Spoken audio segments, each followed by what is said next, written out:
Welcome to Sacrilegious Discourse. I'm husband. And I'm wife. Together, we're reading the Bible for the very first time.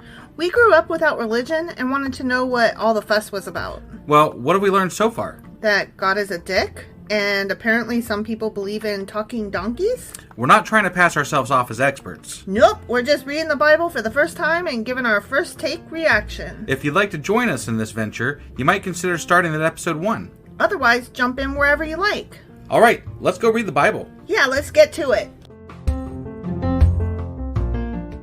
Husband! Wife! Do you remember where the hell we are and how we got here? Well, we just finished Isaiah chapter 48. We did. And in that chapter, I think that God sort of kind of liked but hated Israel / Jacob / worms. Yes. Is that basically the gist of it? That's the gist of it, yeah. He was like, I am so fucking awesome. I'm going to save you for that sake. Right. So that everybody knows how awesome I am. Not because you're special. You aren't. You suck. Right, yeah.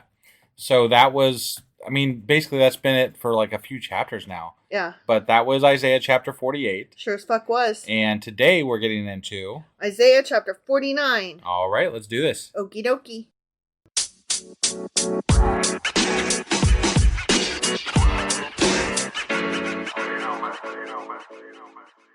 Okay, so we are hopping into Isaiah chapter 49. And before we do, I need to tell you a few notes. Okay. Okay? Yeah. This chapter includes the second of the songs of the suffering servant. Oh, we got another song? Yeah. Remember I clarified in one of our extra episodes, like our Q&A or something like that, but I never went back and clarified in our regular episodes. When we did the first song, I erroneously stated that it was 4 consecutive chapters contained the songs. Right. And that was false. Not true. Right. It was not true. Yeah. They are spread out. So this is the second one. Now, the third one will be the next chapter. Okay. And then the fourth one won't be the one after that, but it will be the one after that. Got it. Okay. Okay. So, just as a reminder, the servant songs are 4 poems within the book of Isaiah, written about a certain quote servant of Yahweh. Okay. And God calls the servant to lead the nation, but the servant is horribly repressed, and in the end, finally, he's rewarded. Got it. And we don't know who this servant is. Christians claim that it's Jesus, and other people are like, no, it's Cyrus, and then others are like, no, it's Israel. God himself, and other people are like, it's Israel, and other people are like, it's just bad writing. Sure. Just stop trying so hard. Yeah. But they fall in chapters 42, 49, 50, and 52. Okay. Okay? Mm-hmm. So just wanted to clarify that before we start. Got it. Listen to me, ya islands. Ya islands. Don't you like that? Yeah, it's like they've used this multiple times. Mm-hmm, mm-hmm. It's funny. It's just to repeat what we said the last time islands came up. It could be coastlands, whatever. Right. It's the people further away. Yeah. Right. That they still fall under God's rule or whatever. Something like that. Because he said so. Right. So listen to me, ya islands. Hear this, ya distant nations. Mm-hmm. Before I was born, the Lord called me. This is the servant speaking. Oh, okay. Okay. Before I was born, the Lord called me. From my mother's womb, he has spoken my name. He made my mouth like a sharpened sword. In the shadow of his hand, he hid me. He made me into a polished arrow and concealed me in his quiver. He said to me, you are my servant, Israel, in whom I will display my splendor. Wait, you are my servant, Israel? You are my servant, to whom I am speaking, Israel. Got it. Yeah. Okay. Or it could be, you are my servant, Israel. Right. No, that's why I was like, that's interesting. Yeah. So it doesn't sound like he's talking to, like, because Cyrus has come up specifically before, but here he's not saying specifically Cyrus, it's Israel. So it gets a little muddled. And this is, before it would have been like, oh, it's probably Cyrus. Now it's like, oh, it's probably Jesus, actually. Or Israel. That's what. Yeah. That's Israel, how the Jewish people see it. Yeah. So. Yeah. But I could see why Christians are like, no, it's totally Jesus. Because they're saying that he was there from the beginning, and yet at the same time that he was called from his mother's womb, blah, blah, blah, blah, blah. Yeah. I know. I'm just trying to...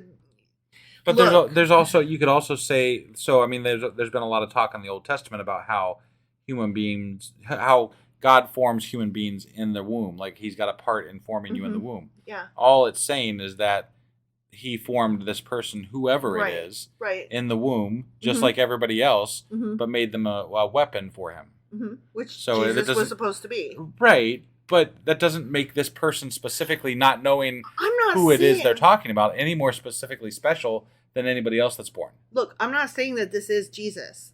I'm not. I understand. I don't know who the fuck it is, and right now it looks like it's Israel.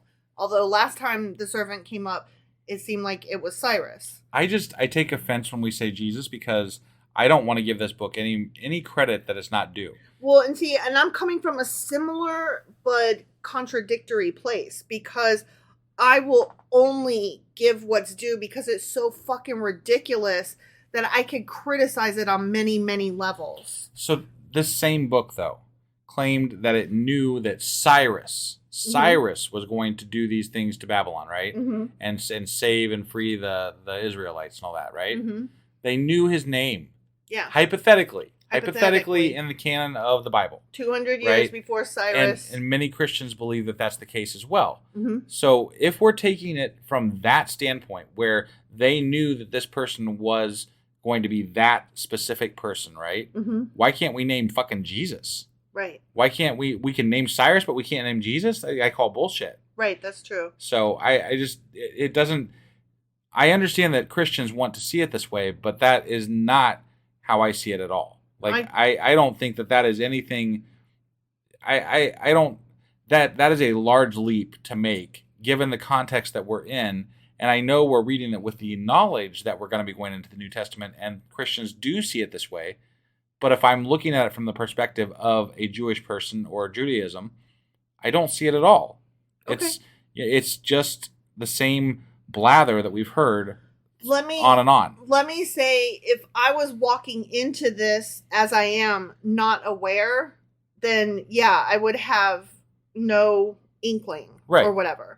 But if I have been told that this is Jesus, and then I come and I read this book, I would be like, oh yeah, that makes sense. This sounds like Jesus. Sure, but also keep in mind that the New Testament was also written after the fact, after this book was written. Sure. And they were very easily able to make it fit the narrative. Of course, retrofit. They're like, hey, we need to make this work and this work and this work, so absolutely. Let's make that happen. I mean, that's what that, conference at Nicaea or whatever the fuck. Council of Nicaea. Yeah, that thing. Right. Where those dudes sat around and plucked papers and stapled them together and said, and this is the Bible now. Yeah, and if you think that they didn't make it work, then that's just silly. Yeah.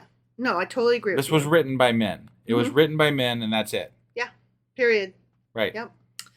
But, continued the servant, I said, I have labored in vain. I have spent my strength for nothing at all. Yet what is due me is in the Lord's hand, and my reward is with my God. And now the Lord says, he who formed me in the womb to be his servant, to bring Jacob back to him and gather Israel to himself, for I am honored in the eyes of the Lord, and my God has been my strength. He says, it is too small a thing for you to be my servant, to restore the tribes of Jacob and bring back those of Israel I have kept. I will also make you a light for the Gentiles, that my salvation may reach to the ends of the earth. The ends of the earth. And I see what you're saying and how this fits narratives that are on later. But again, if you take it in context as to where we are, it just sounds like the same blather. Oh, the same, totally agree. Same nonsense. Totally agree with you. I'm not saying that this sounds like it is Christ. No, I got you. I am saying that I can understand how a Christian being told this is Christ would believe that. Right. And moreover, many of these things that they're talking about were previously attributed directly to Cyrus as the one that was doing it. Yeah. And this person that they're talking about is somebody completely different because he believes in God. He's like, he's all about God, and and Cyrus didn't believe in God at all. So I don't see why it can't be Isaiah. Well, Isaiah is just a prophet relaying a message, though. But I don't see why they get really, really confused with like who's speaking where, and they don't differentiate. True. And sometimes he's like, "I'm speaking for God," and sometimes he's like, speaking for himself. I don't see why it can't be. They definitely probably Isaiah any more than Israel. I mean, Isaiah is definitely spreading the message to make these things happen. So, according to the Bible, or maybe I should step back a pace and say, whoever was writing in Isaiah's name at this point of the book of Isaiah. Yeah.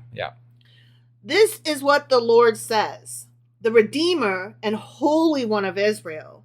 To him who was despised and abhorred by the nation, to the servant of rulers. Kings will see you and stand up. Princes will see and bow down because of the Lord who is faithful, the Holy One of Israel, who has chosen you. This is what the Lord says. In the time of my favor, I will answer you. And in the day of salvation, I will help you. I will keep you and will make you to be a covenant for the people, to restore the land, and to reassign its desolate inheritances, to say to the captives, because they're in Babylonian captivity at the moment, to say to the captives, come out, and to those in darkness, be free. They will feed besides the roads and find pasture on every barren hill. I think I got to step in here for just a second. Mm-hmm. And it just occurred to me as we were talking about this that I think that everybody that reads the Bible has Christians specifically, they have an agenda, right? Mm-hmm. They're trying to see Christ in it. That they accuse you of having. Sure. But they have an agenda, and so when they read something, they aren't reading like what I'm hearing is this is the them being freed or soon to be freed from Babylon. Yeah. Babylonia. Yeah. Babylon. Sorry. Yeah. But what they're hearing is general suffering and people not worshiping God, and like they're hearing it differently. Sure. And I can see how that could be taken that way. But so far in the Bible, everything has been written very specifically to the plights that they've been going through at that given time. Right. And so I don't see why this would be any different. I don't either.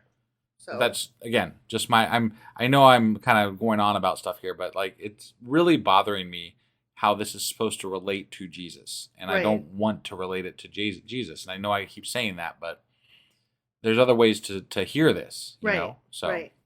And when I do bring it up, I only bring it up as I am being a deliverer of information, not a prophet, just somebody who has read that, oh, hey, there's some people over there who are saying that it might be this, or it might be that, or it might be that. Right. And I see what they're saying, or this one sounds ludicrous, you know? Yeah. Oh, man. Ludicrous just popped up. No, sorry. That's a reference to a commercial. An American commercial. Yes. Sorry. It's just funny. To me. It was funny. Yeah. You had to be there. Right. They will neither hunger nor thirst, nor will the desert heat or the sun beat down on them. He who has compassion on them will guide them and lead them beside springs of water. I will turn all my mountains into roads, and my highways will be raised up. Remember, we've talked about that before, his high roads. Right. And how there's like lions that won't eat them or some shit like that. Well, and there's the fire that won't burn them, and the water that won't get them wet. And, you know, all kinds of magical rainbow road. Yeah. I will turn all my mountains into roads, and my highways will be raised up. See, they will come from afar. Some from the north, some from the west, some from the region of Aswan. But none from the south, apparently. No. Unless Aswan is in the south. That's what Aswan is. Well, what about the east, though? Well, okay, let me go back, because I have some notes about this, if you would shut the fuck up. Sorry. North, west, and Aswan. You're right. Aswan. Yeah. Okay, so I have some notes about Aswan that it could be a swan. Yeah, no, I know, but it's got to be Aswan now. It is Aswan in my mind. Exactly. So okay, Aswan here is based on the Dead Sea Scrolls, but other interpretations refer to it as Sinim. Okay. Sinim.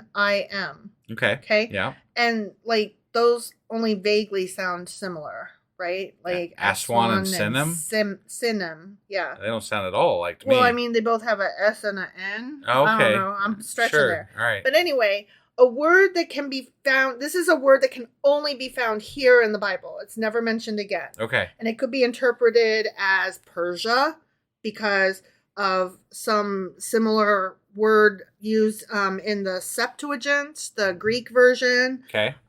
It could just basically mean the South based on a similar word in Vulgate Latin. Okay. Or it could be China because the English term sinologist comes from the Greek word for Chinese. Okay. Some others even identify Sinim with some place in Egypt. Got it. So once again, it could be any number of things. Once again, it's here's a place that we don't know what the fuck they're talking about. Right. Which they could have left it there, but didn't. Right. The most that can be safely said is that verse 12, which is what that was, foresees, quote unquote, many converts coming from far distant places, of which Sinim was a notable example. Got it. Okay. Yep. So that's my note about that. Sure. Aswan. Okay.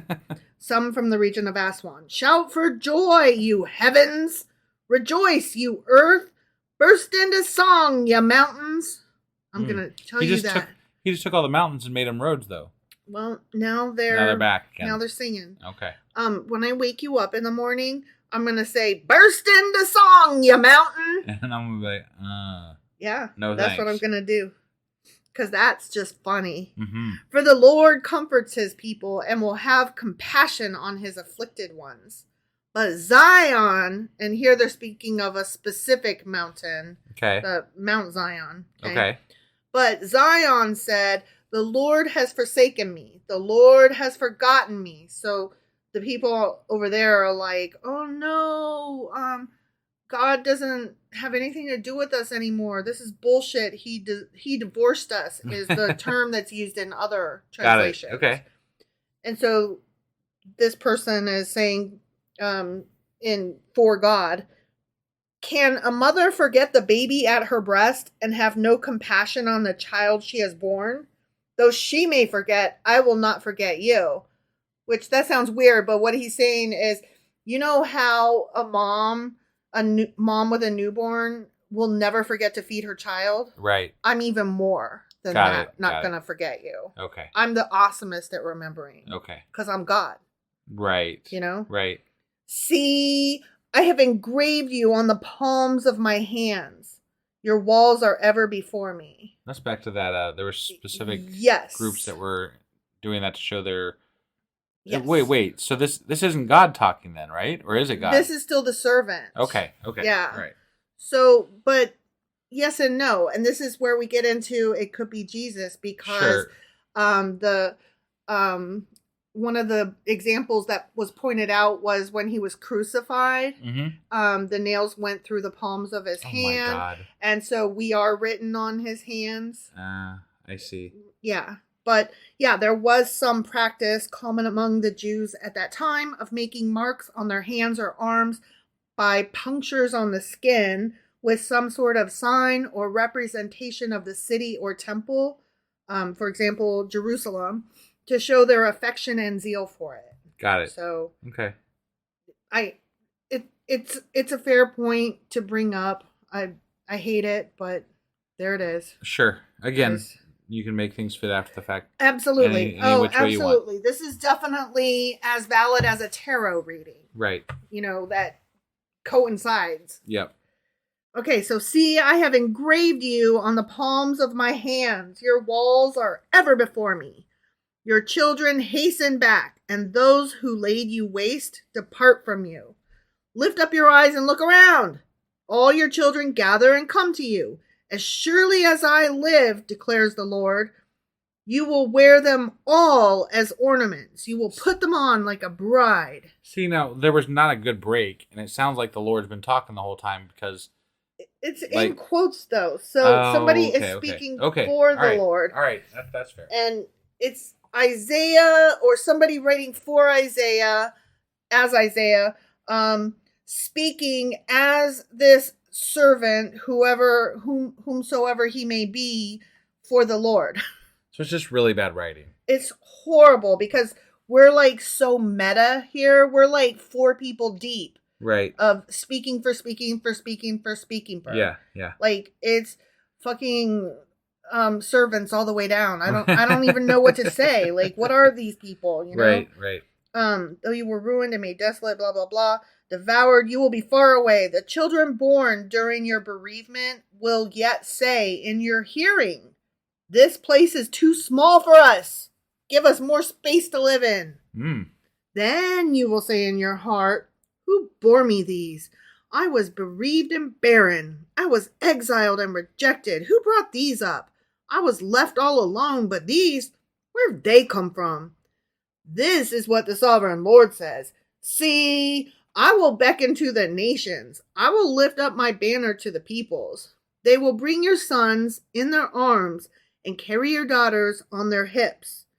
Kings will be your foster fathers, and their queens your nursing mothers. They will bow down before you with their faces to the ground. They will lick the dust at your feet. Judaism is franchising. They're bringing this. They're like they want to get that million served on their McDonald's banner. Yep. Could you imagine licking the dust at your feet? No, that's grody. Actually, it reminds me. I recently watched the movie Saltburn, which I have such mixed feelings about, and it was a really, really strange, over-the-top movie that I don't necessarily regret seeing, but I'm not necessarily excited that I saw it either. There was a lot of male nudity in that movie that just, I don't know that it was all necessary. Right.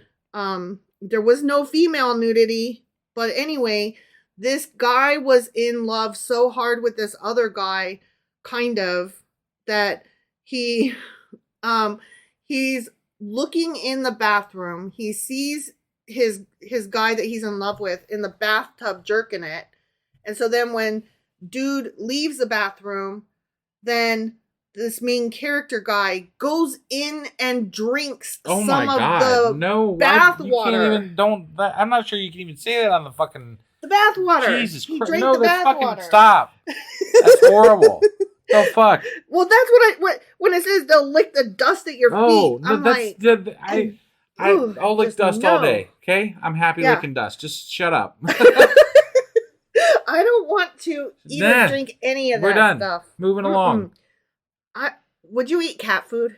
I have eaten cat food. Ew! I worked at a pet store for a while. Oh my god! You get bored, you know.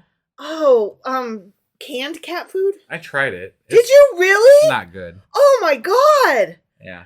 What? Why? Because, you know, you're there and you're bored and people dare you to do shit, so you do it. What the fuck? I would never. I didn't do this, but somebody did eat a fucking pig ear one time. Oh my god. What is wrong with you people?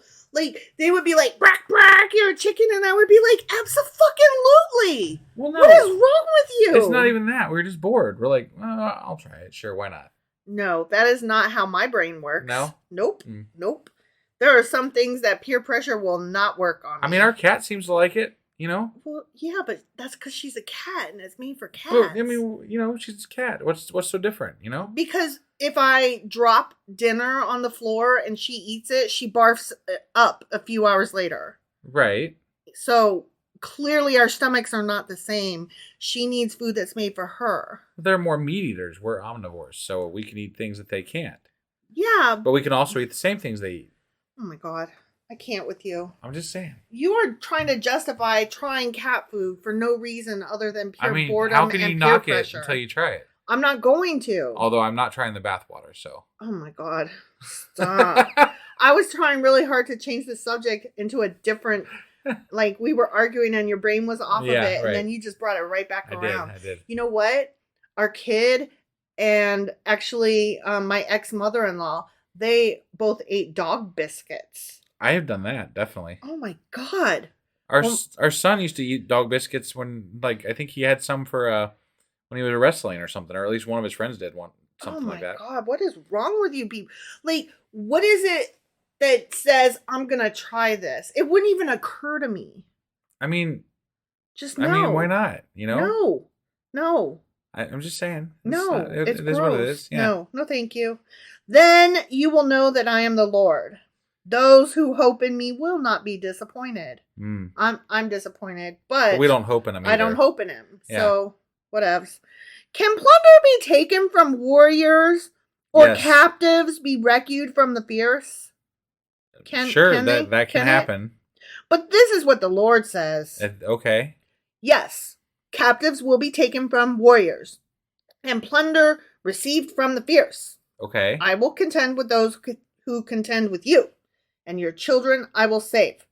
I will make your oppressors eat their own flesh. Jesus. No wonder they say atheists eat babies. Ugh. Yeah, I don't. Okay. I don't. Whatever. Yeah, this is stupid. Yeah. They will be drunk on their own blood as with wine. Now we're vampires too? Self-vampires. Cool. You're going to eat yourself. No, I ain't. No, I ain't. Then all mankind will know that I, the Lord, am your Savior, your Redeemer, the mighty one of Jacob. The end. And you're worried about zombies, but what about this self-zombieing? This is nasty. Like self-vampirism. Nope. You gotta worry now. You got something else new to worry about. Nope. I'm reading a book right now by Jonathan Mayberry that has zombies in it. You got to meet Jonathan Mayberry, didn't you? I did. Yeah. He is so fucking awesome. Right? Yeah. He is a really cool dude. Yeah. Yeah.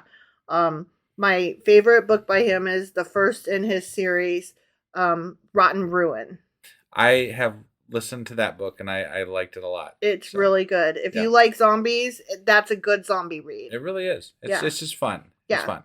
Well, then he's got another series that's related to it that happens before the zombie apocalypse, and that's the series I'm reading right now. Gotcha. And the main character of that is Joe Ledger. I don't enjoy it as much because I don't like that character. I feel like he's too army macho. Right. But I enjoy being in that world enough that I put up with his nonsense. Sure. But anyway, so God's a dick.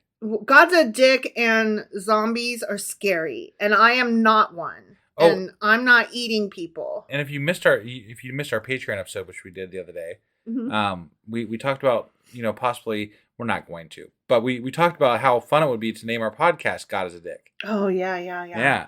So I forgot about that. We did talk about that because we say it enough, and it's true enough that it could be very relevant. And then we argued over whether we would use the contraction gods or God is. And the only feedback we got was that God is a dick would let us emphasize is a dick. God is a dick. So it gives us some play with different marketing and different things like that. So it could work out better like that. Yeah. Oh, I told you, I think that using the apostrophe is a symbol, and they always fuck up the symbols. Sure. No symbols allowed. No symbols. Yep. All right. Well, that being said, that was Isaiah chapter 49. Sure as fuck was. Which means that we'll be back tomorrow with Isaiah chapter 50. And if you would like to join us, oh no, it'll be too late by the time you hear this. Yeah, never mind. Unless you catch it in the next few minutes. Yeah. Well, okay. So next week on Tuesday, 10 p.m. Eastern, we do live Discords, and they're a fuck ton of fun. Yeah. And you should be there with us. And the links on our newer episodes for the Discord channel are always down in the show notes. So just head down there, click on the link, join us. I don't give a fuck if you don't know how to do Discord. Just log on. None of us knew how to do Discord before we logged on there. I still don't know how to do Discord. Every single time I have to be like, how do I get into this chat thing? We'll only laugh at you minimally. I won't laugh at all. Somebody might, though. Somebody might. But it'll be very minimal. Somebody might, but it'll be minimal, and it'll be affectionate, and it won't be me because I'm right there with you. Right. No, well, it's like a good humored laugh is what I'm saying. Yeah. It won't be like a menacing laugh. No, not at all. Very affectionate. We're laughing together. And then also the people in the group will collectively try to help you figure out what your problem is. Right. Not that you have a problem. They'll try to walk you through. But they'll solve it. Yes. And check out my hook. Okay, so on that note. Bye. Bye.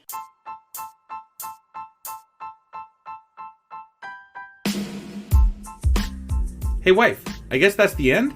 But husband, that's just sad. It doesn't have to be. We are on lots of social media platforms like Twitter.